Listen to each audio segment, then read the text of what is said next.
We are Pro Cannabis Media.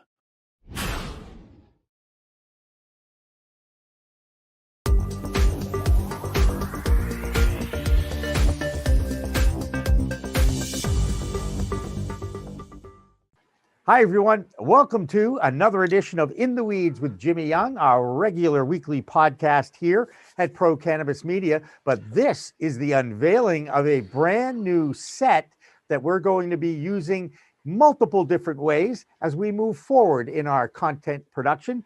And joining me to kind of on its virgin journey, if you will, is Mike Corso, the CEO of Ruvio, a marketing expert in the cannabis space. And Mike comes from the New York area. Mike, thank you so much for joining us. And this is our second go round. So I look forward to another very educational conversation about the challenges of marketing in the cannabis industry and cannabis industry's marketing challenges, because there are a lot of rules and a lot of regulations, like it wasn't easy enough or hard enough, if you will, to get into this business. So Mike, thank you again for joining us, and tell us a little bit about the challenges that the cannabis industry faces when it comes to marketing and the regulations that kind of restrict them. Yeah. So first of all, thanks again for having me, Jimmy. You know, I love talking to you, and I look forward to in the future when we can say, hey, it's number 100 that we've done together. So let's keep it up. But as far as challenges, you know, one of the things we're not going to talk about too much today are challenges, because we're talking about SEO primarily. And SEO is, you know, the rules apply across industries, and there aren't restrictions that you have, say, in paid advertising. So restrictions in terms of advertising cannabis or CBD are tough on, say, if you want to advertise on Google or Facebook, you've got to do it in ways where you're not mentioning the name of the product, and you're just talking about, say, the benefits or features of a product, like it reduces anxiety or pain or whatever. And it's really not, for a marketer, it's not the most fun thing to do, because you're dancing around something. And we like to work with data. We like to work with specific words that drive people and get to their emotions to get them to do something. So when you can't say the name of the product, yes, that's tough. But there are things that dispensaries are doing in local markets where they can do advertising, but again, they just can't speak specifically to marijuana or cannabis. Hemp, you know, they can get away with hemp, but more it's about lifestyle type wording. So and wellness and the wellness world, yeah, right. And there can't be a call to action. That's probably the biggest restrictive regulation. You can't say, hey, come on down and buy today. Right. Even though we all know that's the goal of anyone who is marketing or telling their own story. And just in case no one understands what SEO stands for, that is search engine optimization. Right. This is how to take advantage of the Googles of the world, YouTube being the world's second largest search engine, right? Okay. So there's all sorts of challenges built in. I know you've got some prepared documents and some slides you want to share. So I'm going to kind of turn it over to you to kind of walk us through this and give us an education about that. Sure thing. So I'm going to share my screen, and I'm glad you talked about what what SEO stands for, because that's the first thing we're going to get into in this 30 minutes. Again, we're talking cannabis SEO in 30 minutes. Doesn't mean you can do SEO in 30 minutes. Just means that's all we're talking for today.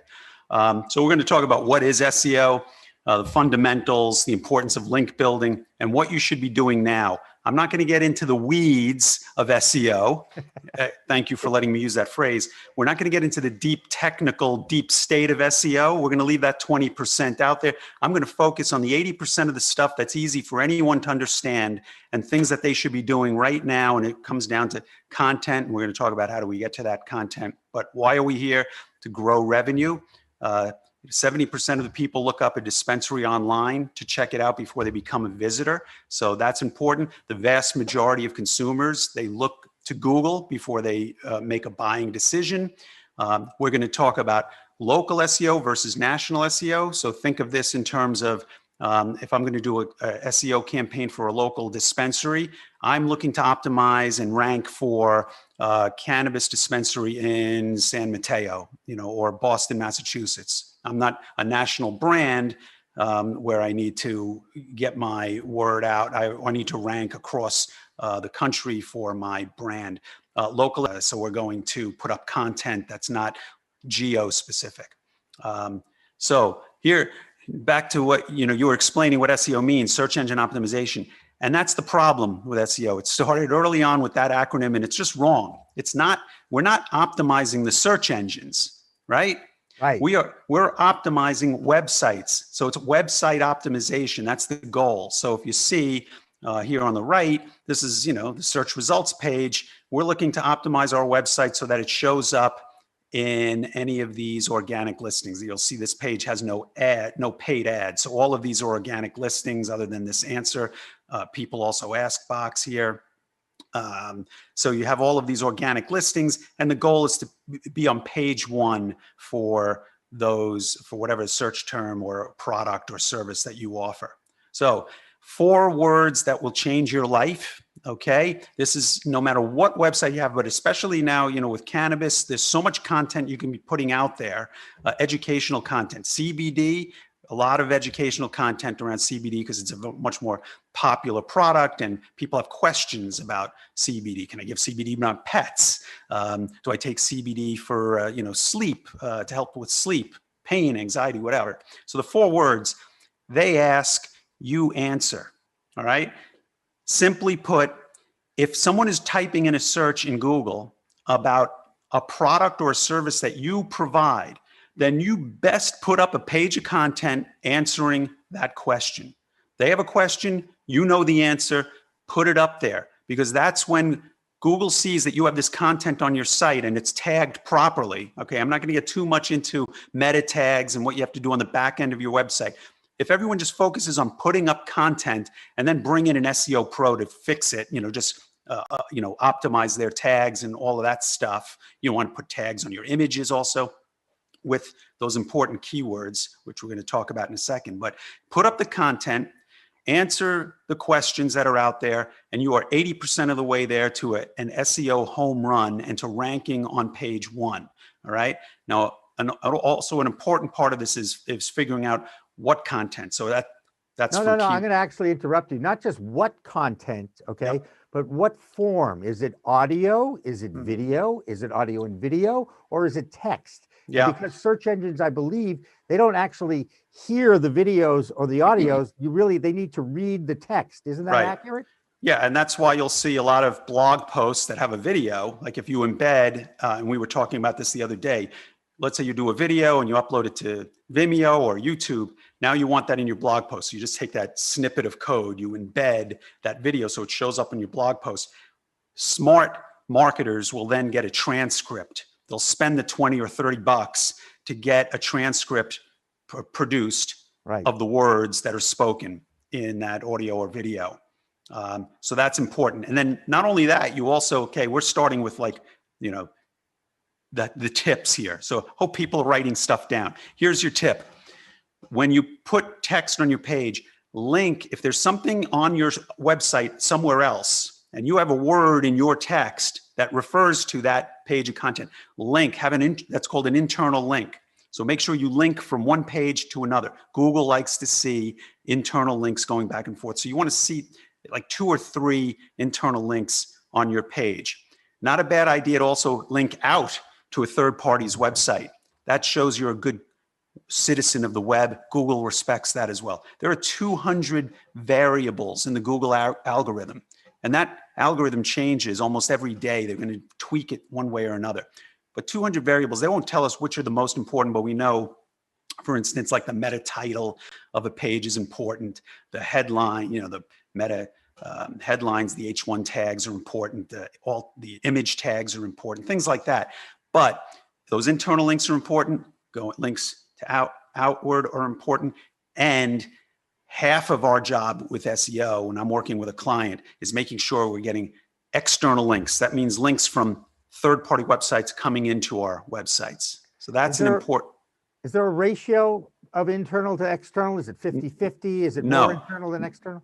Well, try to get many more external is the answer to that, right? You can't flood your page with a lot of internal links, but you certainly can ask for 1 billion links out there to your website. How do you get that? By producing content and then publishing a post in social media. So you want to be publishing, posting in all of your social media platforms, a LinkedIn business page, a Facebook business page, Instagram, Twitter account, Google My Business listing. You need to, once you put up a blog post, you have all that good content, you're doing all this linking stuff, go out, tell the world you did it through social media.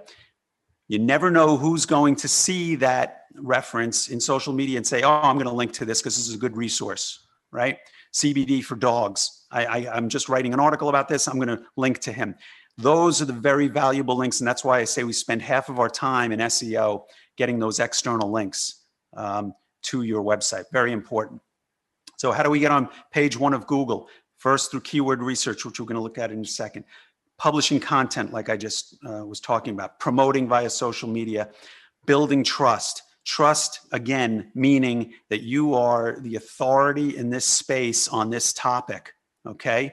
In your case, Jimmy, cannabis news media, whatever people are searching for, cannabis regulations. If this is stuff you're covering on your website, you want to make sure you have pages for each one of these things and they're tagged properly. Preferably they got a good piece of video on them, and et cetera, et cetera. But anyway, trust. When we talk about trust, we're talking about building authority. Google will reward those websites that are putting up a lot of content and showing that they are a trustworthy figure. How do they know that you're trustworthy? Because people are linking to you. When they see other people are linking to you, that's a big signal. They're saying, oh, these guys have the answer. Now, if someone types in CBD retailers near me or whatever, and people are linking to you, if everything is equal between two sites and you've got all the links coming in, they're going to put that site that has the links on page 1 over the other site that's not doing a good job of optimizing for SEO. Now, I want to ask a question about Google Ads for a second, because when you ask that question, Hey, Jimmy, I was only paid to talk about SEO today. I will not get into paid ad. Go on. I'm sorry. It has to do with page 1. Okay. Yes. When I go to page 1, half that page are paid ads. It's ad. And then like 3/4 of the way down, you find the answer to what you had asked. Right. Good, very good question, because when we do keyword research, we often look to see how busy is page 1 with not only paid ads, but maps and service packs and these answer packs that Google throws in there. So sometimes we will forego trying to rank for a certain term, like legalized weed. Let's say we wanted to put up an article about that. Yep. And we saw that on that page, there are a lot of paid ads. There's a map, there's an image carousel, there's all this stuff going on, all of these universal elements, Google used to call them. And it pushes the first organic link is now below the fold. When I say below the fold, below my screen, I have to scroll down, and now I see the first organic link. Well, I'd rather try to rank for a term like legalization of weed in, again, Massachusetts, or you could do it by location or for a specific product name, let's say, right? There are these long tail keywords rather than that generic broad keyword where you would want to compete, where you have a chance of competing, or again, showing up closer to the top of page 1. And that's really the goal. So again, sometimes if we see a lot of those other elements, paid elements on page 1, we just skip it and say, let's find another keyword to rank for. Because even if that keyword that you wanted to rank for gets 100,000 searches a month, but then one you've settled on is 10,000 searches a month, you're probably in a better position to rank for the one that has 10,000 searches per month, and do that several times, because then you at least know you're going to get clicks through your site. Whereas if you're at the bottom of page 1, or if you're on page 2 or 3, for those very competitive keywords, no one's clicking on you. You're going to get a very small percentage. So you would get more clicks by going after those search terms that have, those search terms that have lower search volume. And I'll tell you, it's interesting you're mentioning this because even though we are recording this interview and we'll be repurposing it over the next few weeks, our live show on Friday, January 8th is going to be focused on what's the difference between legalization versus decriminalization. And while you've actually mentioned legalization about 5 times in the last minute or so when you've been talking, the word decriminalization has not shown up in our conversation. Right. So I wonder which of those would be trending better? We can find out in a second, but also in the tools that I list here, Google Trends is a good place to go find that out. You can see exactly which term is trending more. In fact, look at that. I don't want to disrupt right now, but anyone could go to Google Trends and see exactly which one of those terms is trending. And sometimes we use that as a signal as to what content we should be putting up. I got to tell you, I'm looking at all this Uber suggest. Thank God Google's out there, because beyond that, I don't think I've heard of any of these tools, which obviously is why I do what I do and why I bring in people like you to teach me about these things. So, all right. So, and this is just a small sample of the tools out. These are the ones I use. Okay. So these are free ones, LSI Graph, LSI Graph, Uber Suggest, Google Trends, Answer the Public. I think that's still free. Then the ones that you really need to pay for to get the deep results: Moz, SpyFu, Ahrefs, SEM Rush, that stands for Search Engine Marketing. They have a great. I'd say Ahrefs has the best keyword search tool. Let's just take a look. This is. We're back. Here we go. I don't want to dizzy anybody, but this is, just typing in for the term cannabis dispensary, right? Cannabis dispensary, which terms are getting the most searches? So 18,000 searches a month for cannabis dispensary near me, okay? Cannabis dispensary just on its own, 14,000, but then medical cannabis dispensary, 600. Here's a perfect example where if you're trying to go up against like a Curaleaf or any of the big MSOs, they might already have a lot of content and they're optimizing for cannabis dispensary near me. You may have like a medical cannabis dispensary, and it looks like, okay, there's only 600 searches there a month, but if there aren't many competitors there, then put up content around that. Now, in this case, this column here shows keyword difficulty. So that is a high keyword difficulty. So I'm going to go down to something more like this Essence Cannabis Dispensary. That's a brand. That's probably a store brand. Low competition there, a decent number of searches. Doesn't mean if you have a dispensary, you can't put up a page talking about Essence, but then highlighting your store as why it's excellent, or saying, yeah, you're searching for Essence, but it's not in our area, but I am. So, this is like, it's kind of like bait and switch, but it's fair. People are doing a search. They would see, is there an Essence dispensary near me? Okay, I'm going to click on this link. So it turns out I'm not at the Essence website, but that's okay. They're telling me that there's no Essence near me. So that would be one way. But this is like also, if you have stores, if you're an MSO, Cannabis Dispensary Colorado has more searches than, say, Cannabis Dispensary to Seattle, which is interesting. But that would just mean, put up a lot of content first on Colorado before you start going down the list to Seattle. Now, again, this is Ahrefs. This is a powerhouse enterprise product that I pay for. But the Uber Suggest, also a great tool, free. So if I type in, what did I type in? Cannabis dispensary here. It's going to give me some data. It's really relative data. It's not like these numbers aren't exact, but it shows me what people are searching for, right? So this is when you're doing keyword research. Cannabis dispensary, Bozeman. I have a friend who just moved to Bozeman. That's interesting. That's in Montana. How to open a cannabis dispensary in Illinois. This could be a great article to write up. People are looking for information. So you might as well draw them in. Any way you can get people who are in this space to find you is a win. And content. If you have a website, try to commit to 1 to 2 pieces of decent articles a week. Yep. And it doesn't mean you have to spend an hour writing them. You could spend 20 minutes, get 2 blogs done, but based on, again, these searches here. LSI Graph is probably one of my favorite free tools out there. So in this case, I was typing for CBD. So what do we see? A lot of people searching for CBD oil, 500,000. CBD near me. Again, this is the local, you're optimizing for local SEO here. 165, CBD oil near me, CBD benefits. That's a big topic. There are many ways you can phrase this.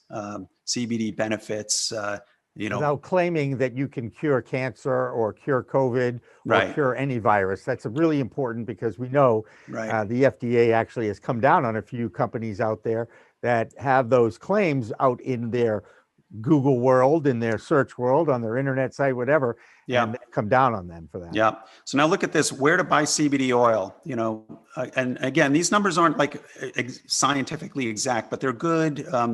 They inform, where to go, like they're relative to each other and they give you a good indication. So where to buy CBD oil, 14,000, that's a lot of searches. But, if you put it into your region, your location, Boston, let's say, much fewer searches, but a direct hit. That's exactly what you want. So put up content. Someone's asking this exact question. Use that phrase in your content. Where to buy CBD oil in Boston. Okay. So that's just a real quick overview of keyword research. I literally would spend an hour for any client to do that so that we get a real exact, a real good view of the keywords that they should zero in on. Some other tools to look at include, one sec. Oh, I like this one. This here? Yeah. So what's the difference between local and SEO? We kind of talked about this. If it's nationwide, you're going to rank for that broad keyword. If it's a local business, it's the keyword plus the geo, all right, or the area. It's interesting. When you talk about businesses, most businesses, they're either a service business or they have a product, right?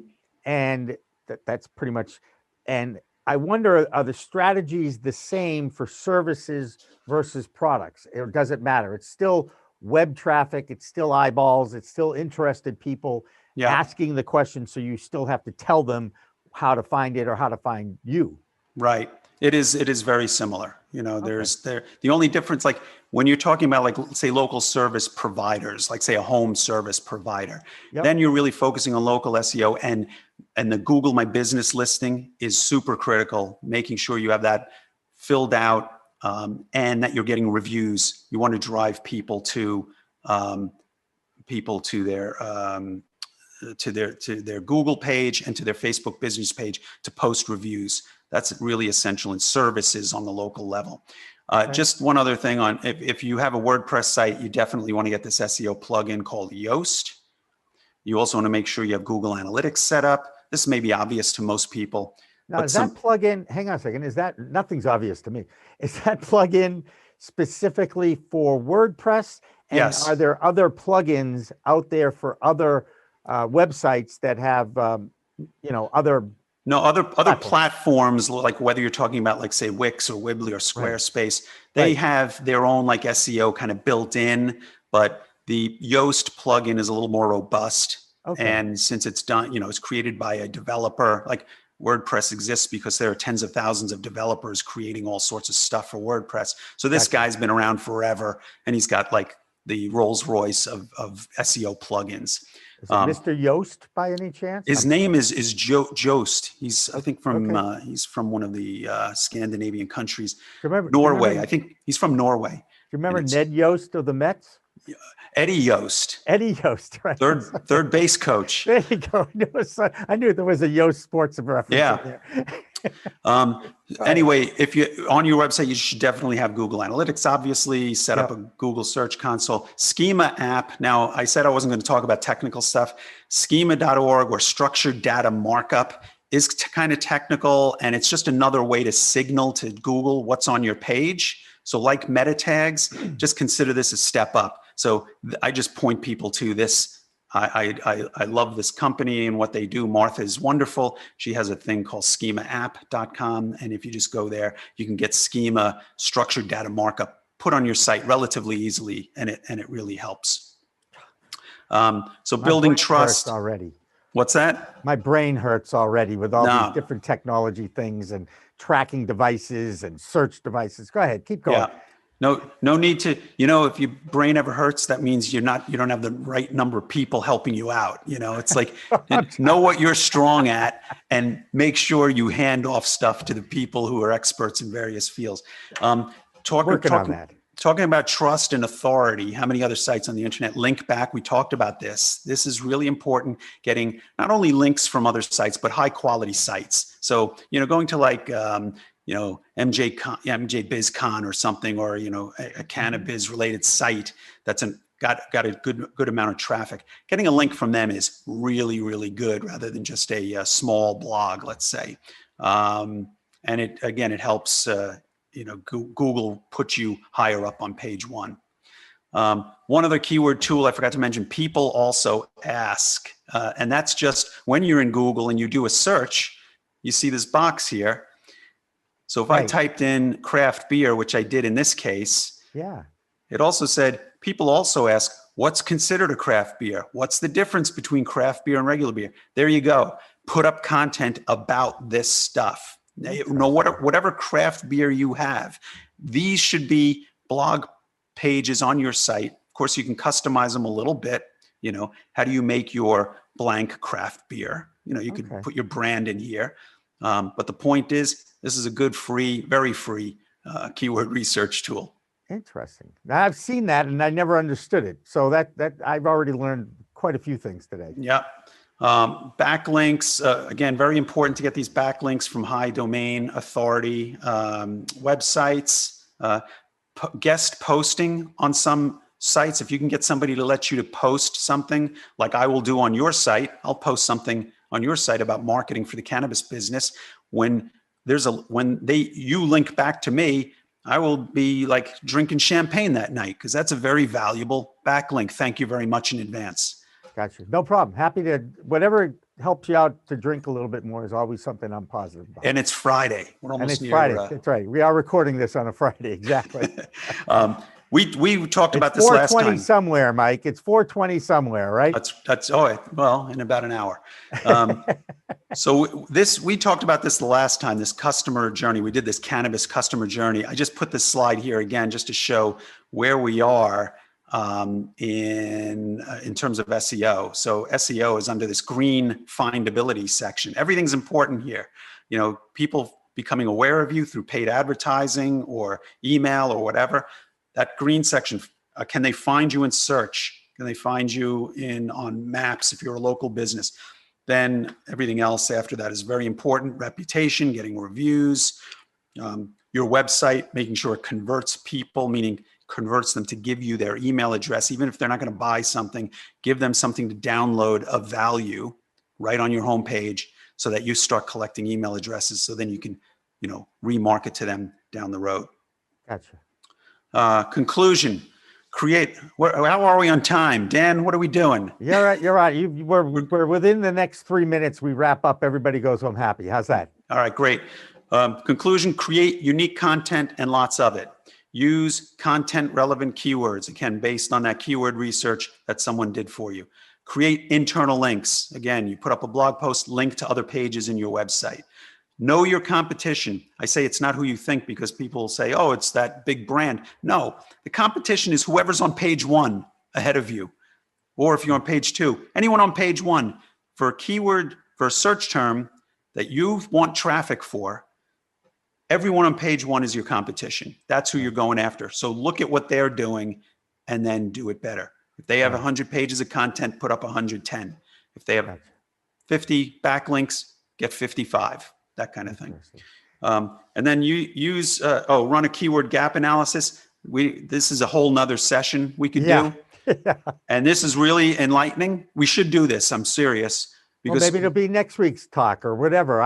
These are we have to reach 100, Mike. So we got, 90 plus to go. We've got plenty to talk about. That one we're going to do because it's great because you look at your competitor, like those sites on page one. Look at all the keywords that they're ranking for, which we can find very easily, right? You can find them. Whichever keywords, well, no, anyone can with these tools. You just With run those tools. a simple Right, fair SEO enough. audit, and it Yep. says, oh, here are all the keywords they're ranking for. And these are free tools will give you a lot of this information. So you see 50 words that they're ranking for that you're not ranking for. That's a gap. That gap analysis, that's what says go out and put up content on your site because they're ranking for it. You're not. You have the same product. What the hell are you doing? So get content. Now, that's a keyword gap analysis. Use unique meta titles for every page, meaning, you have your home page, your about page, your whatever page. Make sure you have like the keyword in each one of those meta titles on all those pages, but make them different for each page. One page you may want to rank for cannabis news. One you may want to rank for cannabis decriminalization. That's what you put in the metadata, meta tags. Interesting. Wow. A few more things. I think one more slide. Make sure your site is secure. Talk to your web developer or hosting company and make sure it's HTTPS. This comes pretty de rigueur right now for most sites. Sign up for Google Analytics, Google Search Console. Make sure your site is optimized for mobile. Make sure it looks good on mobile, that it's mobile responsive. A lot of the current WordPress themes and if you're going on Squarespace and sites like that, they are already doing that. But if you have an older site, just make sure you got that going. Create a Google My Business listing. So important. Business.google.com for everyone, local or national brands. Huh. Fantastic. Look at that. And that's how you get to find this guy. So what a great way to wrap it up too, Mike. It's Mike Corso at roov.io or roov.io. That's where you'll find Mike Corso. And that's where you can get to him for more enlightening information. I do a free consultation for everybody. So if anyone comes to that site, they can click on the button, make an appointment on my calendar. Free 20 minutes, anytime. There you go. And that's Mike Corso, not Mike Ruvio. It's Mike Corso at Ruvio. And this, of course, has been another edition of In the Weeds with Jimmy Young. Now, remember, everybody, once again, I'm going to debut something here, okay? Every show that I've done over the last few years, I always have this closing line. The closing line. Mike, do you remember what my closing line is by any chance? Oh, man. It's in the back of my head. It's a whole new world of weed, and check it out. There it is, right there with a graphic on it. And we'll be selling these T-shirts soon. So everybody, for everybody here at Pro Cannabis Media, for Dan French, who directed this, for Mike Corso, who continues to share this wealth of knowledge for the industry. So appreciate it. I'm Jimmy Young. We'll talk to you next time on In the Weeds. We Talk Now, We Talk News, and In the Weeds are all available on most major podcast distributors like iTunes, Spotify, Google Play, and our friends at clnsmedia.com and our flagship, cannabis.net. So subscribe, share, and like our videos on all the social media networks out there, including LinkedIn, Twitter, Instagram, Facebook, the WeedTube, and YouTube.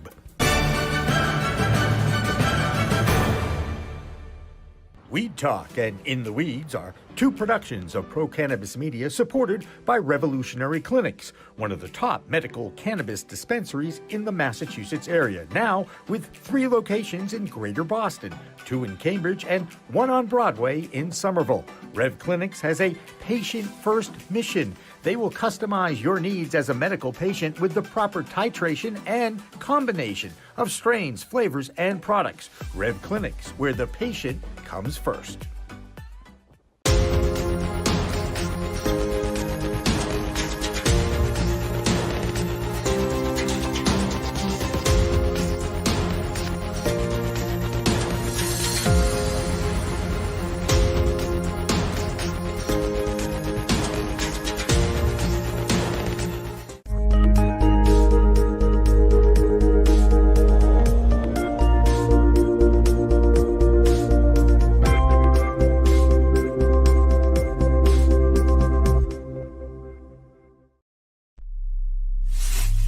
We are Pro Cannabis Media.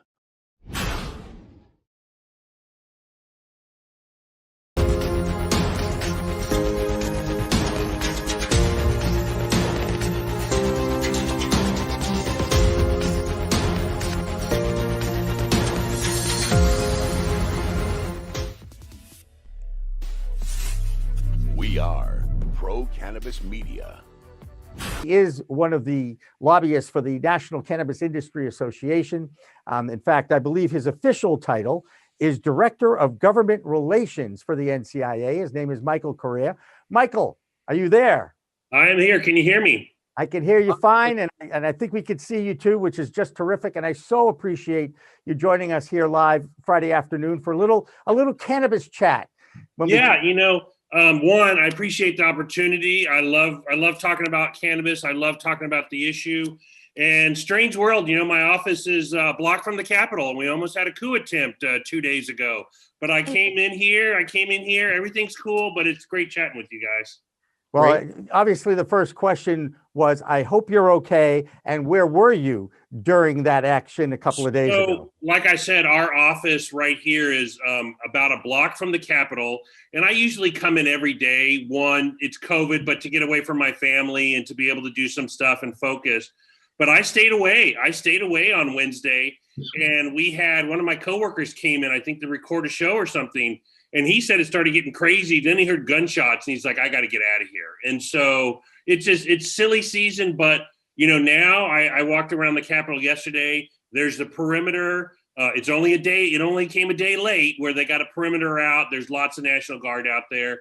And if you didn't know what happened on Wednesday and you drove by the Capitol today, you wouldn't know anything was going on. But it's silly, but everything's good. And I'm a DC resident. I'm up in Petworth.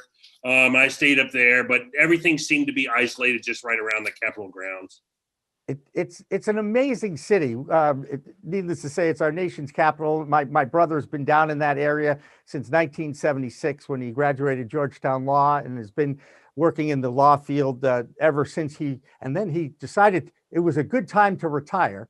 So he made a good move on that. But Michael, tell us a little bit about what you do as government relations. You're a lobbyist in Washington, D.C. for the entire industry. Walk us through your responsibilities and what you think you are, how you are perceived as a lobbyist in Washington, D.C. Yeah. So one, I began this job in 2013. And when I began the job, technically there had been no legal sales yet in Colorado. That was January of 14. Washington State was July of 2014. And I was sort of an island unto myself. Now, there had always been cannabis reform, the Marijuana Policy Project, NORML, Drug Policy Alliance. Like, there's always been advocates around this issue for many years, but there's never been like an organized industry effort. And so I was the first one. And it was always like cannabis industry. And there's always this sort of snickering about the issue. And, the world was different in 2013. It was, hey, my goal was to increase the visibility of the cannabis industry, talk about the issues, bring some professionalism, the suit and tie crowd. Hey, we're just like everyone else. We want our businesses to be treated just like every other one. And now as, state after state after state legalizes and Congress has evolved on their views because now we're, 6, 7, 8 years into this. It's a different perspective. And I'm still doing the same thing, increasing the visibility, educating people, lobbying on our issues. But the discussion has sort of changed because 8 years ago is, hey, should we be doing this? To now, everyone knows we should be doing this. But how we regulate it, how we go about it, how fast we go about it, that's what's sort of changed. And, NCIA has been around 10 years, trade association, over, 1,000 plus cannabis industry businesses. We had our 10th anniversary last year. COVID messed everything up, or we would have had a wonderful party around the country, wonderful event. So it's sort of a shame, maybe June, July, we'll get back to start doing events, but we're still lobbying. We're still doing what we can. It's just on the phone, on the computer, because you can't go to the Capitol unless you're a staffer. And so there's no physical lobbying, but I'm still doing regular lunches, socially distant lunches. And we're still doing phone calls and doing what we can because we have a lot of new freshman members coming and educating them about the issue. And with the election results in Georgia, I couldn't be happier. That changes the dynamic of the Senate. And so my year definitely just got busier with the election results in Georgia, and I couldn't be happier. And I'm also joined by David Rabinovitz as a co-host here on Friday. We call this show The Green Rush because, after all, that's a cliche these days about the movement towards legalization or at least decriminalization. Now, we do know that there's a difference between those two. And actually, what we're going to do over this next few hours on this show is talk to attorneys from the area, as well as yourself, about the differences between decriminalization and legalization. And even within the cannabis community, there are differences of opinion on what should be the next step, if you will. How do you as a lobbyist decide what's more, I don't even know if it's a goal or easier, but certainly targeting decriminalization that was part of the platform of the incoming administration, I would think would make your job a little easier. Am I right or wrong? Yeah, no, you're absolutely right. And to me, I worked on Capitol Hill for 15 years, so I was on that side. To me, there's what I would love to do if I were king for the day and what I would do on marijuana reform. And then there is what 218 members of Congress, members of the House will do with 60 senators and the president of the United States. In that, what can we accomplish? And there's low-hanging fruit, like it could be something like research or hemp or decriminalization as you work your way up to medical marijuana to full adult use. So on that scale, there's like low-hanging fruit, and then the end goal of complete federal legalization, being the end goal. And what can we do to get up to that point? And so, yes, there's the easy stuff, which is let's just stop arresting people for this. Stop arresting people in this war on drugs, so no one's lives are ruined because they're consuming a plant that's natural that 30 plus states have said, hey, we're okay with this. There shouldn't be these differences. So just stopping arresting these people and then worrying about what's the next step? What do we do next? What do we do to achieve some of these goals? So that is a good low hanging fruit issue to address. Oh, I always like to remind people before they come on the show to silence their phones, but that's okay. We're going to have a kangaroo court on this program, I think. And David, you definitely have been fined for being late already today. But I'm going to let you ask Michael a question. Go ahead. So, Michael, walk us through just a real quick primer. What's the difference between decriminalization and legalization?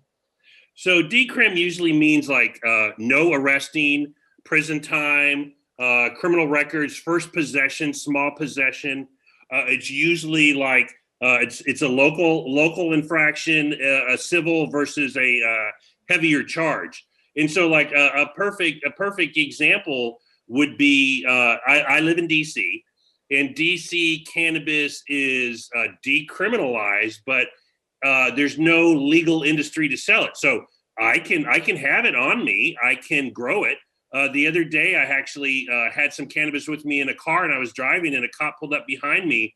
And, I grew up in the 80s, just say no 80s. And, and then I started thinking, I was like, what do I got to worry about? A cop can't do anything. And so that to me is that mindset of decrim, to where, yes, you are not doing anything. You have the possession of it, so you don't have to worry. The legalization is, okay, now we're going to manufacturing, growing, we're going to testing, we're going to taxing, we're going to regulating, we're going to selling it. That's a whole different level. And so, yes, DC, I don't know the numbers exactly, but DC arrests have gone down like 90+% when they just decriminalize it. So for the most part, unless you're consuming cannabis right in front of a cop and blowing it in their face, they're probably not going to arrest you. They should cite you for stupidity if you do Yes. that, okay? Yes. Let's just say that. I don't care if it's decriminalized or legal. That makes sense. All right, look, so Michael, we've been doing this show now since September, and every time we get closer and closer to 20 past 4, I usually take out about 30, 40 seconds or so to explain how that 420 code began. We talk a little bit about those high school kids from San Rafael, California. They call themselves the Waldos, and they used to meet after school. You know this, though, right, Michael? You know the origin of this. So, I know it. I grew up from California, but I love it. I love the history. Please keep going on, because there's always going to be one little nugget of something that Wow. Jimmy, I'm impressed. You kept telling me there's got to be one person out there that wants to hear this thing over and over every week. I never get tired of it. Anyway, yes, they were called the Waldos. They were high school kids at the San Rafael High School. They used to meet after school, 20 past 4, at the Louis Pasteur statue and catch a little buzz. Now, law enforcement, doing their jobs, figured out that there was public consumption of cannabis going on at 20 past 4 on a somewhat regular basis in San Rafael, California. So now that is picked up by law enforcement, and they use that as their code for, hey, 420 going on at the corner of Main and Grove Street. Check it out. And then the cannabis culture caught on, and they embraced the 420 code, and it now has become a official celebration on the April 20th of every year, but on a somewhat daily basis or what have you. And this all started in 1971, Michael. Now, I know you've said you grew up in the 80s. I grew up in the 50s and 60s, okay? and David, what were you, the 30s and 40s? Is that what it was? 20. Oh, that's right. That's right. Anyway, there was a song written by a guy by the name of Jonathan Edwards. The song was called Shanty. Have you ever heard Shanty by Jonathan Edwards? No, but if you guys play it later on, I'm definitely going to do a search once the show ends. Well, awesome. So this guy is from New England. And whenever we heard this song in the 70s on a local radio station, it was kind of our moment for 420, let's just say. So we dug up a live performance of Shanty at a radio station in New Hampshire, and every 420 at around this time on this show, we take a little break, we take a breather, we get reorganized, we come back. So sit back and enjoy Shanty by Jonathan Edwards, and we'll have more of Cannabis Chat after this.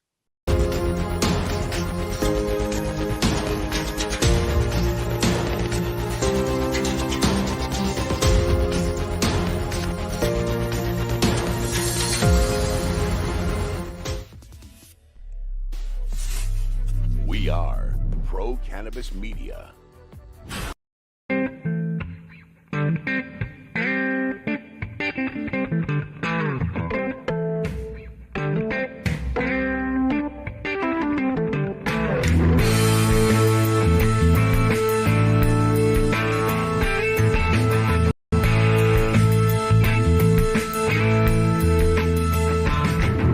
Welcome to Vote Pro Podcast, the award-winning cannabis news podcast brought to you by VoteProPot.com. Here are your hosts, Phil Adams, Jay Britton, and Andrew McCready.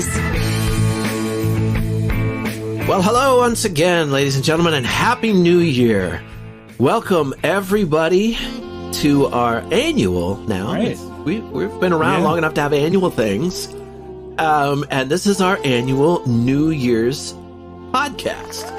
Welcome to Vote Pro Podcast. We're glad to have you. You know, I had a pretty decent New Year's Day. New Year's Eve was kind of uneventful this year, and I'm sure it is for lots of folks. You're just not going out to parties. I didn't see what was going on in Times Square or anything. No, Did you guys? I didn't pay attention. I went to bed. Because I can't imagine Times Square social distancing on New Year's Eve. It seems kind of oxymoronic or just moronic. From what I understand, in New York City, only people who were invited downtown, there were certain areas where you could The elite. see the fireworks and watch the ball drop. That was a big deal. Yeah. Their mayor was out there dancing with his wife, but he was sure to tell everyone else not to come out. So, Yeah. Well, I mean, that's one of the things that I have done once and don't ever did really you do that? need You do went to again. New York City for the... I I've did it never one done that. time back in the early 80s, I think it was. It was not as cold a night, but it was a little wet, and it was okay. Yeah, it's just so many But I don't God. it was a long night, and I was actually by 12:01 I was ready to get the hell out. And since 9/11, my understanding is once you get through the security, you can't leave until it's all done. Well, that's the way it is That's what now. I mean. I Since don't think 9/11, so now you got to like Right. pee in a Gatorade bottle. Plus, no booze. I'm not going to a Yeah. New Year's Eve party where I can't bring booze. That's Right, and some of the people down there were pretty sketchy, and so I was ready to go. That's not for me. There's that. There's New Orleans for Mardi Gras. Right. Did it? Don't need to do it again. Same. I've done that. Yeah. downtown on the mall in DC for 4th of July. Did it? Don't need to ever do it again. I'm just not into that whole sea of people scene, man. That's not for me. I don't even enjoy going to like events like football games, pro football games with 50,000 people. It's just that I like, and it's not the crowds that I don't know. It's just the whole, I don't know, just to be there.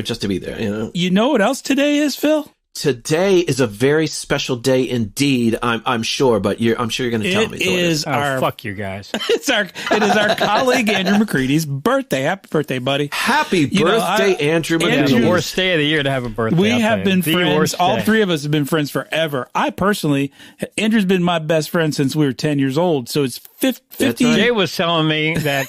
This is how far back we go to.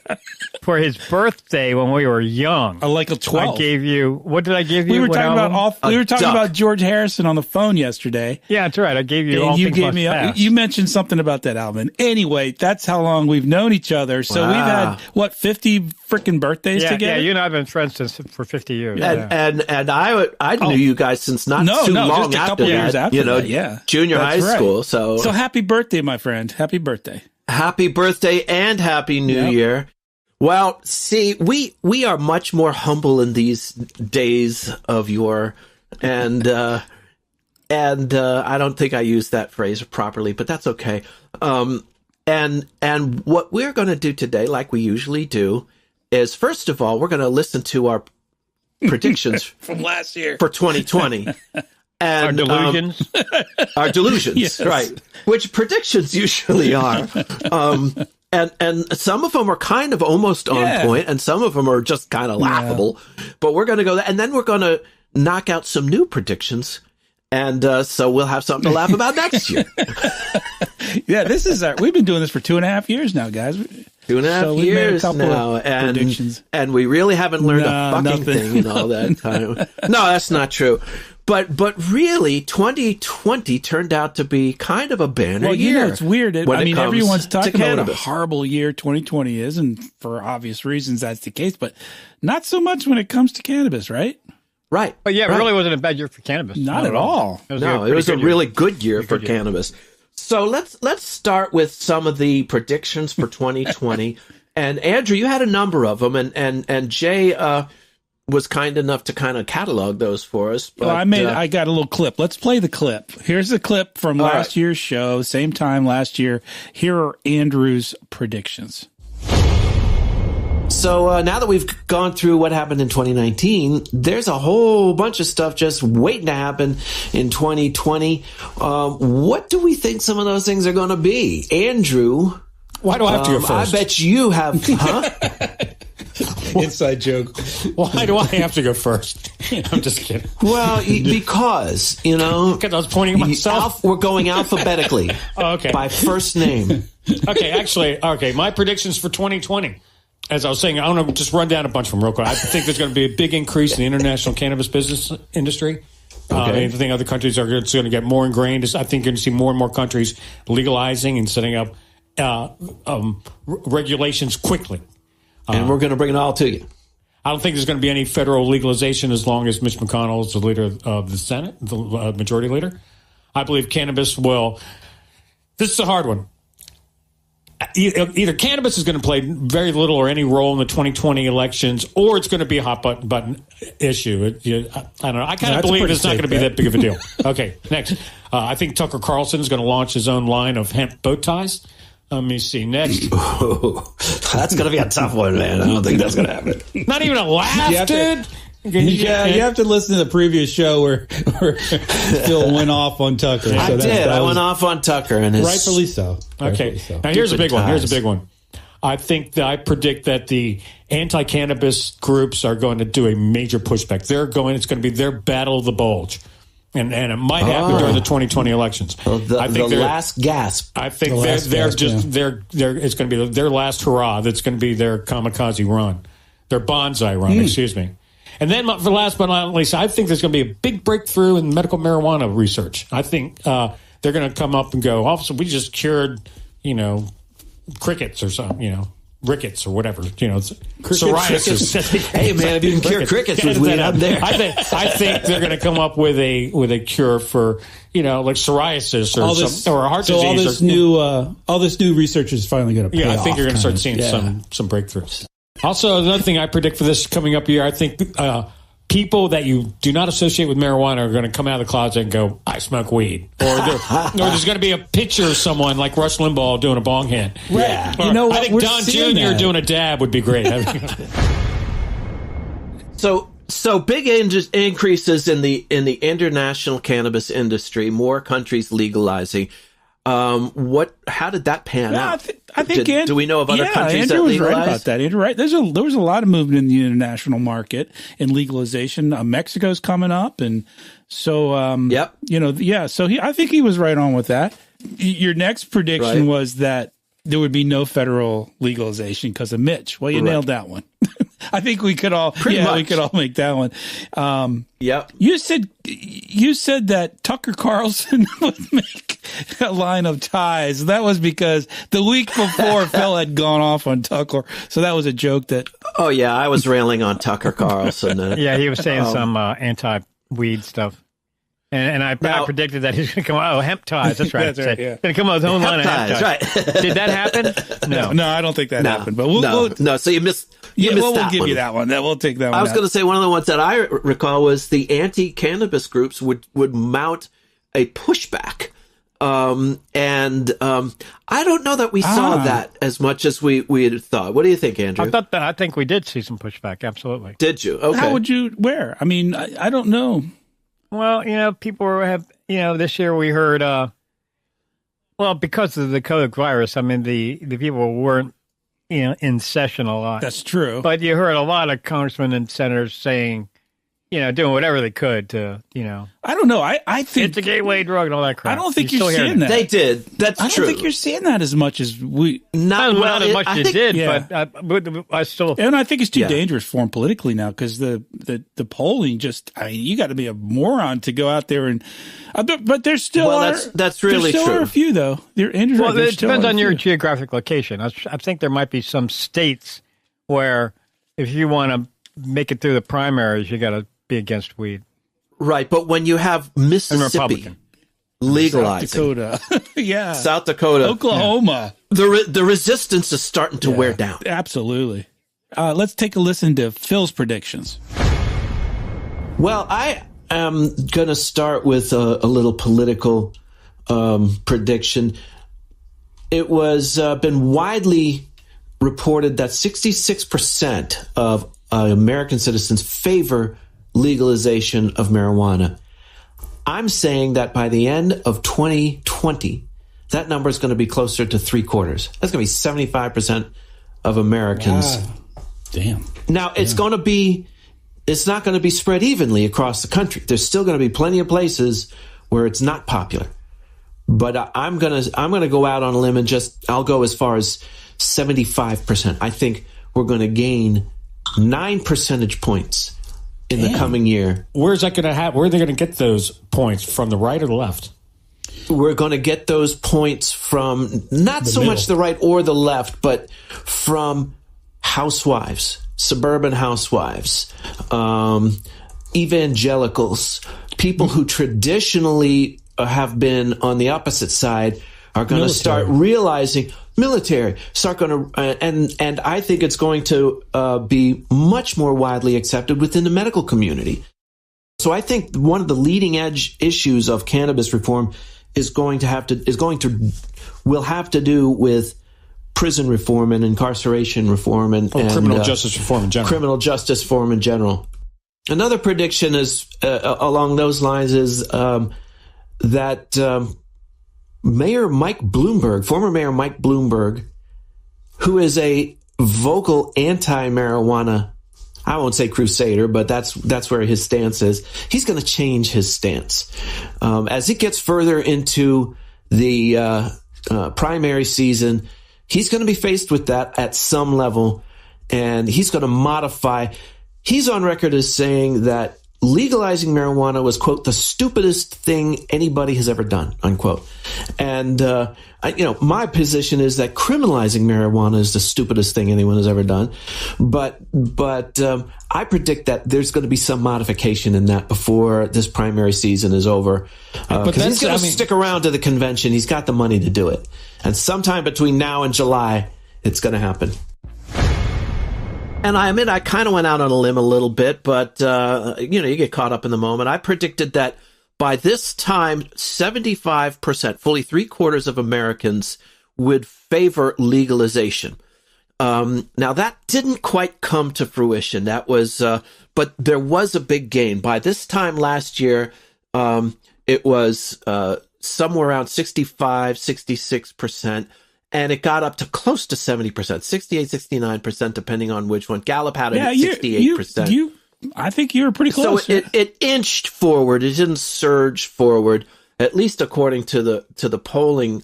But I think it's getting damn close to your prediction. In fairness, it's getting close enough so that this pushback that we're still experiencing in some quarters is kind of starting to ring hollow. The writing's kind of on the wall at this point. I think one thing that I was pretty accurate on was that the leading edge reform issue for legalization did in fact turn out to be prison reform. Absolutely. Yep. No question. Prison reform, the first step had passed a couple years before, but when they passed the MORE Act in the House and passed the Research Act in the House and Senate, they touted it as a victory for legal reform, and so that was really a driving force. Absolutely, I think you're exactly right. So that I think I definitely hit that one on. You nailed it. The one that's kind of a laugher is Michael Bloomberg, who became very shortly after my prediction probably the biggest who gives a damn in politics. He dropped out what was it, March 1st or is that right? Like the next, the next couple of weeks. Yeah, he was done. That's wah, wah, wah. Yeah. Not so good on that prediction, but hey, Anyway. Well, okay. All right, now. Okay, let's listen to yours. In the very near future, I think in the next month or two, you're going to see the DEA and you're going to see federal task forces raid illegal THC vape shops and cartridge manufacturers. I think you're going to see arrests by officials, local officials, primarily in LA, but in California, people who are on the Bureau of Cannabis Control, the BCC. I think you're going to see some of them go down for bribery. Really? There were some people who apparently were taking some cash to kind of let some of these cartridges in the tens of thousands slide through. So we'll see. That would be interesting. I think New York will pass adult use.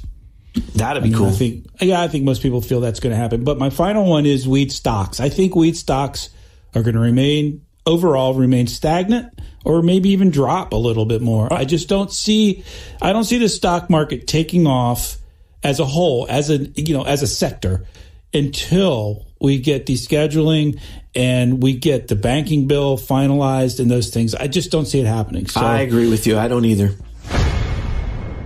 All right. Well, not so good. With regard to the first one, the DEA and the feds and all that. Well, it wasn't 100% wrong. They did raid some vape shops, quite a few, and they did take some of the vape shop owners into custody, fine them, et cetera, because they were selling, cheap Chinese ripoff. But the part about the investigation into the BCC and all that, the bribery. We have to remember that 1 year ago, the tainted vape cartridges was a pretty hot. That was the big issue. story. Was the story a year ago? Corona what?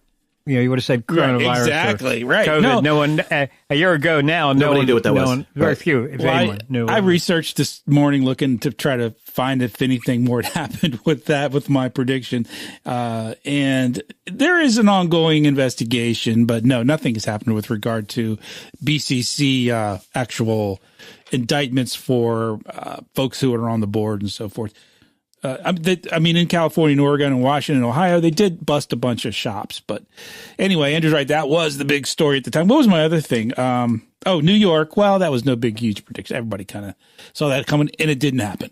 New York. No, and that's surprising to me. New Jersey, yes. New York, I'm 0 for 2. No.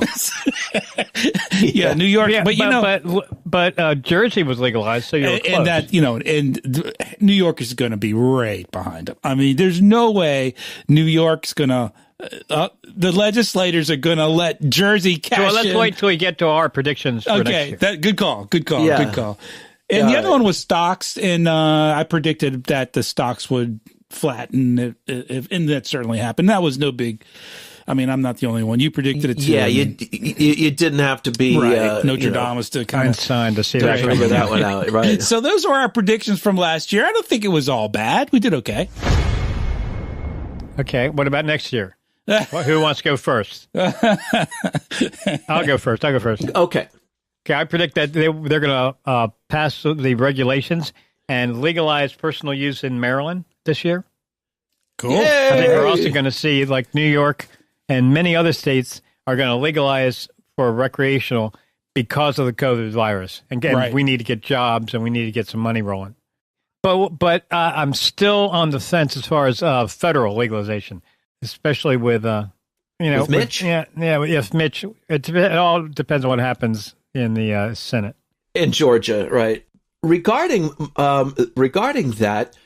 There is a top Democrat, namely Senator Chuck Schumer of New York, said that even if, now he said, of course, if the Democrats control the Senate and he would become the Senate Majority Leader, more than likely, he will act to legalize on the federal level.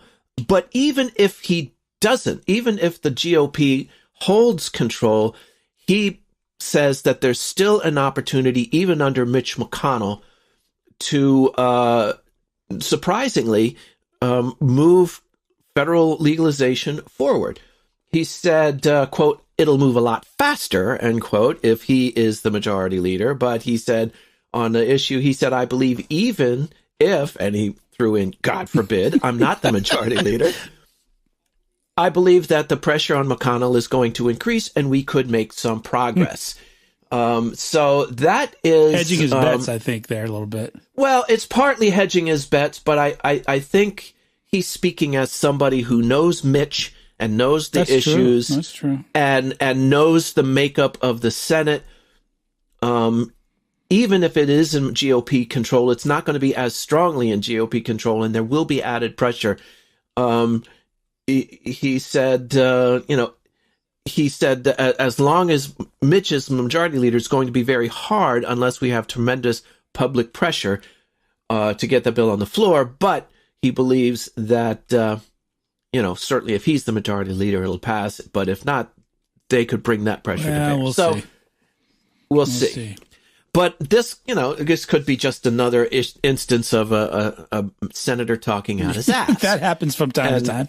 That happens now. What else you got, Andrew? So. I also believe that you're going to start seeing mushrooms, psychedelic mushrooms, going to be legalizing more and more. Yeah, you're going to. And I think we might see that on the East Coast. Now they've done a little on the West Coast, but now they're going to start seeing that on the good old right coast. The right coast. Right. No, I think you're absolutely right about that. And Madeline Margolin, remember her?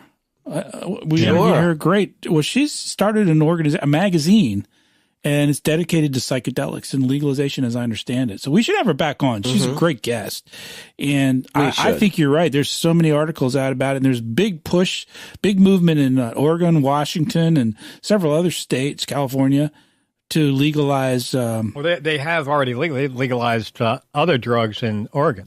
Well, in Oregon, they're going to start seeing more and more. They've decriminalized them, and decriminalization and legalization of psychedelics, recreational drugs other than marijuana. I think you're right. But now to this point on the East Coast, this story came out a couple of days ago.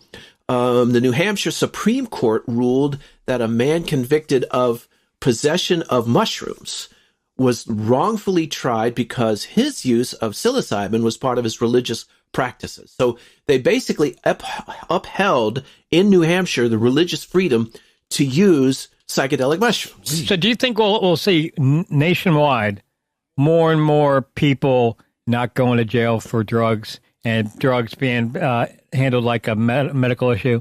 I hope so. I think we're going to start seeing that more and more. Because I think so many cops are going, I'm not going to arrest this guy.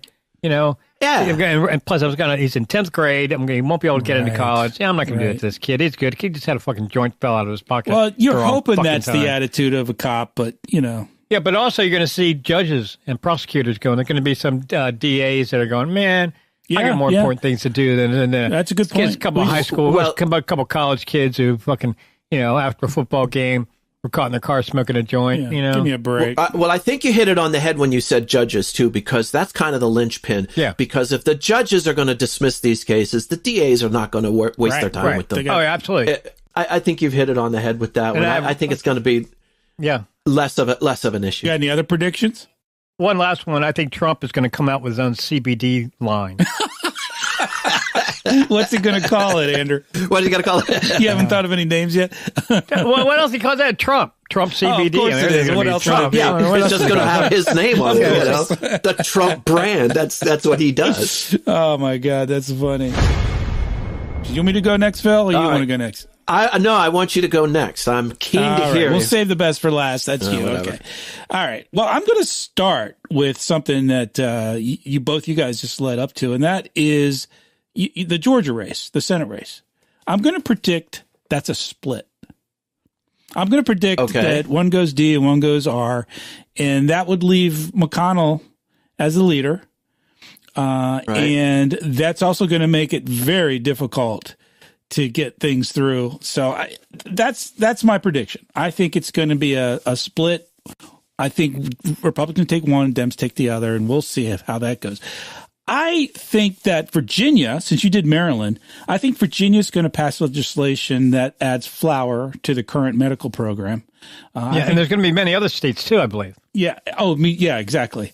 But obviously, Virginia is my state. So I also think there's recreational legislation that we'll see introduced maybe in 2021 for Virginia. Probably won't pass until 2022. But I think Virginia is going to surprise you.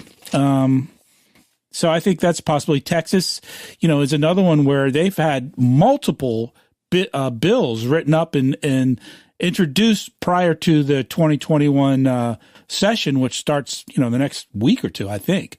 So I think Texas could surprise us with some legislation. Right now, they have some bullshit low THC medical program. It's, below 1%, whatever is 0.3. That's something that also happened in the news this week, and that is that now hemp across the board can be 1% THC instead of that 0.3% bullshit. It's so hard to control. That's a big deal. I didn't know that. Yeah, because it's sort of easy to grow hemp under 1% THC. I saw that, yeah. But to get under 3%, it's just, it could be a beautiful, a great growing season, and the plants just thrive. Right. And plus you get a little bit more wiggle room when it comes to testing for its content. That's the whole and point. It's just, 1%. Come on, guys. And finally, I think stocks will do really well this year. Because I predicted last year they would be flat. And, we heard so many of these large companies over-invested and purchased other companies and acquisitions and stuff and really got themselves in a bad place financially. But most of them have really good revenues and a good number of them still have pretty good cash. So this could be the year with all the additional legalization we've seen and so forth that the stocks should do well. I've done well. The couple of stocks I've picked have done quite well in 2020. So I have no complaints. But the majority of the big verticals had trouble. They've struggled. Their stock prices. So they've pared back production and cut back on personnel. Exactly. And there are probably going to be some mergers as well. Yeah. And also the dispensaries took a big hit with the coronavirus. They can't let all these people in and offer good customer service. And now it's like, get online, type in your order. Yeah, and just go by and pick it up. You don't have to get out of your car. But I disagree with you. They did not take a hit. They've done phenomenally well in 2020, despite Corona. A lot of them did, but I think some didn't. Well, I'm looking at an article here in Leafly that came out a couple days ago, and it talks about how American sales went up 67% for weed. Now, some of that's because you have more legal states. That's a lot of that, 67%, but it's not, because they went in and what they did is they did surveys on people who already were buying legal in 2019. And those individuals have bought significantly larger quantities and spent significantly more money in 2020 than they did in 2019. So these are people that were already buying. I know I did. Exactly. Do you think because of coronavirus, more people were smoking weed? Yeah, I do. And that's what the article suggests. It says that when COVID-19 pandemic hit in the United States in March, many of the cannabis industry worried about the massive industry-wide shutdown. Instead, governors in most states declared cannabis an essential product. Dispensaries, and we know all this. Customers, in turn, responded by stocking up on buying as much as they were allowed to buy in many cases. So, yeah, I mean, and they do, new customers and patients obviously accounted for some of that because new states that came online and so forth. But it says here that the main driver was an increase in the average purchase size of established customers who increased their average monthly spending from 25 to 40%. Mm-hmm. That's huge. Yeah, but that is a huge increase. Jump. So, anyway, I know the dispensaries that I've been going to. One of them, which was my favorite a long time, that Cannabis dispensary in Maryland. Yeah. Oh, I liked them. But now, they had what made them better than the other dispensaries was they had inside the shop. It was laid out really well. They had a lot of paraphernalia for sale, and I really liked that. I could pick up some papers, get a book, always get magazines and stuff, and learn, and some edibles. Then they had a nice, pretty good selection on good service.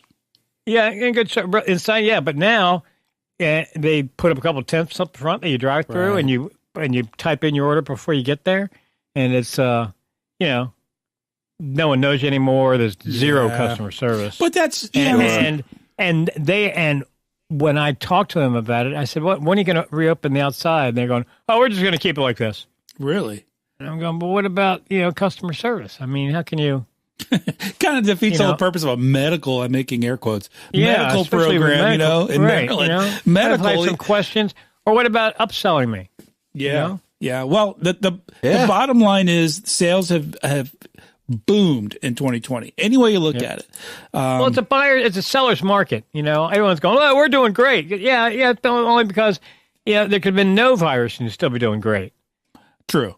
True. But I mean, that's a point. Let's look at that point for a minute. It's really hard to read the data because it's such a new industry. Okay, so they've only been doing it for and it's such a screwy year. I have another prediction. I predict by the end of the year, the competition is going to become greater. People are going to prices are going to start coming down because of competition, and you're going to start seeing all these people who are, "Oh, we're cool, man, we're fine," and we're sort of arrogant in their. Yeah, at least in Maryland, we see that. Right. I think. I think that's within the next year, you're going to start seeing them regretting their cockiness. They're going to start cockiness. Yeah, start going, I think you're right. What can we do to have better customer service instead of turning our nose at it? And then as being an older person, they talk down to me. They talk to me like I don't know what I'm doing, or what I'm talking about. They said, "Do you have any questions?" And I was like, "No, do you?" I mean, because I don't know. I know a fair amount about weed. Yeah, you don't really need the direction. So we have one co-host here left to give their predictions. That's you. But before we do that, let's real quick run through a list of the folks that we had guests that we had on the show last year, and we'll save you. Let's do we that. had some great guests. We did. We really did. And we're going to have some really, really incredible guests in 2021. Yeah, we started off with episode 96 was Steve Fox. Remember Steve? He's the cannabis reform advocate. I think he was a lobbyist, and he's the head of the Cannabis Trade Federation, right? Yeah, he was the guy who wrote, I believe, the Colorado legalization law. Regulations. Right. Really smart guy. The regulations. Yeah, Phil interviewed him. Then he wrote the first draft. And then in episode 98, you interviewed Albert Coles, and he's a researcher, yep. CBD and medical marijuana researcher. who really did a great job, I think, of breaking down physiologically how THC and CBD interact and the whole entourage effect and the benefits of it in a way that really helped me understand it. And I thought that was a terrific. Yeah, he was great. And then I interviewed a guy named Mohan Sanderson. I think I pronounced the artist. He's fantastic. And if you follow cannabis stuff online or on any of the social media, you see him all. You follow our Facebook page. You see him all over LinkedIn and all the social medias. Great, really talented artist and a great guy. Then Heather Allman was on, also a medical cannabis writer and journalist, and she was really smart, really interesting. We had Jen Michelle Pedini, the executive director of Virginia NORML, and also works for National NORML. Really, really smart guest, knows everything there is to know about what's going on legislatively in Virginia. So if you're in Virginia and you're interested, you should definitely check Jen Michelle Pedini out. And our episode was 112. Then we had the big kahuna on, Steve D'Angelo. The father of legal cannabis and the starter of Harborside and the last prisoner absolutely project. Episode 117 was Steve. Then we had Warren Bobrow. Remember Warren, the mixologist? Warren was great. Yeah, he's a great guy, man. You should definitely check out Warren. He's got a line of new drinks coming out, or a new drink, I guess.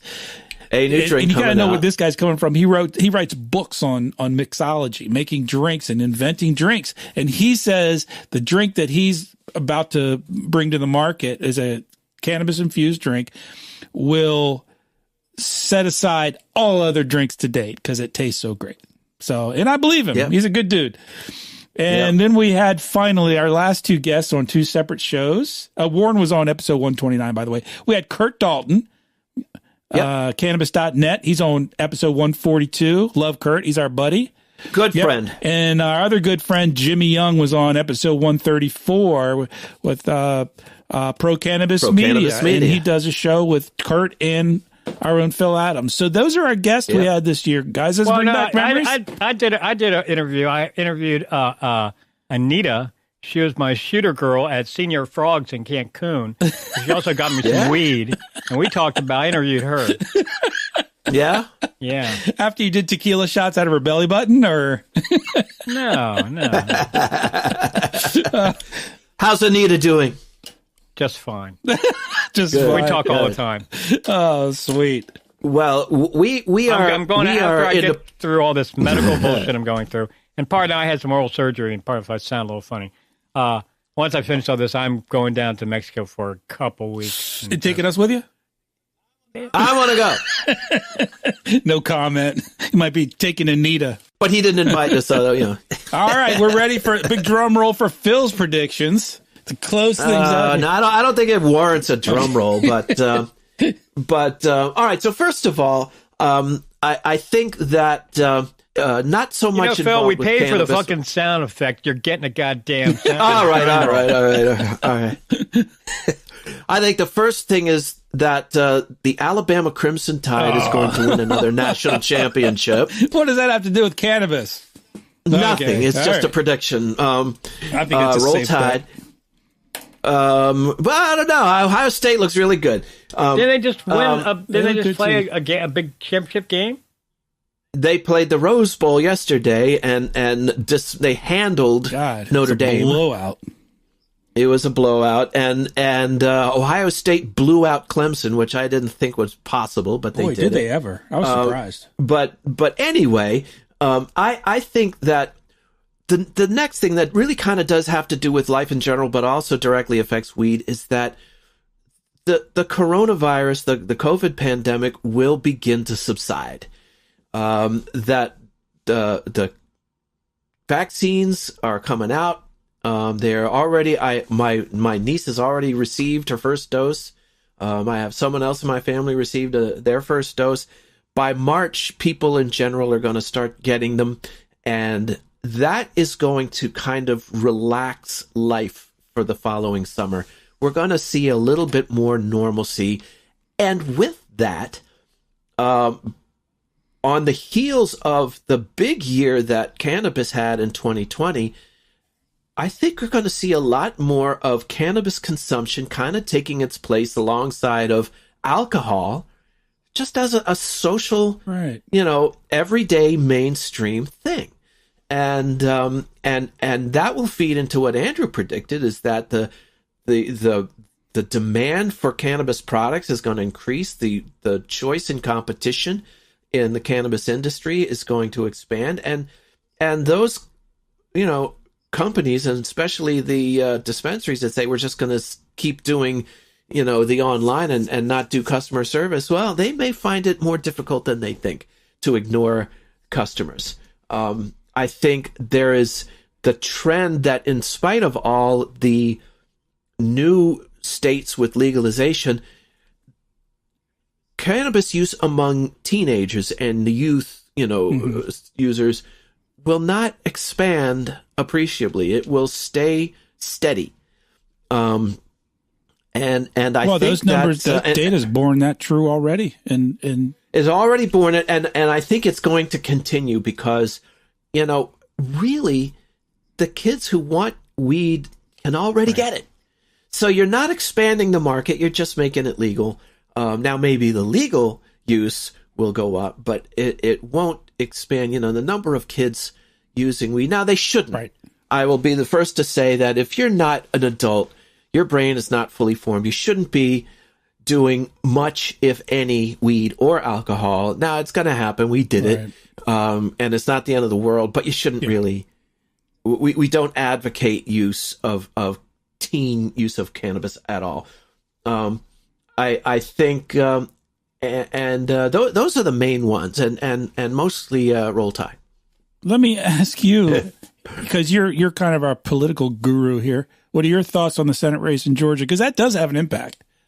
I think it's going to be a split, just like you say. And I think that means that the GOP will retain control fairly, and will retain control of the Senate agenda. That's the main thing. That's the main thing, and I think that will it will slow down federal legalization, but not by much. I really think that the pressure is starting to build, and what we saw in 2020 will continue in 2021, and even more so. Right. What we saw in 2020, if Mitch is still Speaker, Majority Leader in the Senate, we will be sitting here, and we'll have gone nowhere in this coming year. Well, maybe that's the way to wrap this up as a quick roundtable on federal legalization. Yes or no, Phil? Let's put it this way: off schedule one. Off schedule one. No. Andrew? I hope so. I hope we get off schedule one. I think there's a possibility. We know you hope so. Yeah. We all hope so. I'm going to say yes. I say yes. Okay. I'd say it's going to go off schedule one. I'm going to go with you. I'm going to say yes. Or there's going to be some movement federal. I'm going to say federally there will be a descheduling. So we'll see. Well, Phil's not saying I'm only because he stuck his foot in his mouth. Well, he's cautious because he's called for it for the last. Well, that's part of it. That's part of it. But the other part of it is that I think that the best shot that we had in 2020 of removing it from Schedule 1 was the Supreme Court challenge. Right. That the Supreme Court chose not to listen to. They didn't hear the case. They booted it. And they booted the case. And I think it's going to take a court challenge to do it. And if it doesn't get any, now the new makeup of the court could change things, but I don't think it's changing it in the direction of descheduling. Right. So unless it passes, legislation, I don't know. Like Andrew says, I'm going to say it's possible, but no. Got to get by our buddy Mitch, and that's not likely. Well, folks, there it is, our New Year's podcast for Vote Pro Podcast. We're glad you're here. We hope you have learned some things, or at least, killed some time. A lot of great stuff coming up in 2021. A lot of great stuff coming up. So keep downloading. Tell your friends about us. go on to Apple Podcasts, give us a 5-star rating. We really would appreciate that. And I know you've got some thoughts and some ideas and other things that you can tell us about. And Jay can tell us how to do that. Yeah, reach out to us, please. We like to interact with our audience as much as possible, and a lot more than we have been lately. So send us an email, podcast@votepropot.com. And we have a message line, which is 240-257-2441. And do us a favor. Send us your predictions, and we'll read them on the air. What do you got, Andrew? Well, here's what you can do. If you are in one of the states that just legalized this year, and congratulations, good work, people. Yeah, absolutely. You need to get involved in the writing up of the regulations. You really should get involved. Find out who your state senators are, and make some noise. Make your voice heard, right? Right. Yeah, go to normal.org. Because like right now in New Jersey, they're trying to say, oh, it's legal, but you can't grow it. That's bullshit, you know? Yeah. That is still bullshit. So I think we got to make some noise. You can keep track of other things that are going on in the politics and in the industry of cannabis by checking out our social networking platforms. So go to Facebook, LinkedIn, Instagram, and Twitter, and do a search for Vote Pro Pot.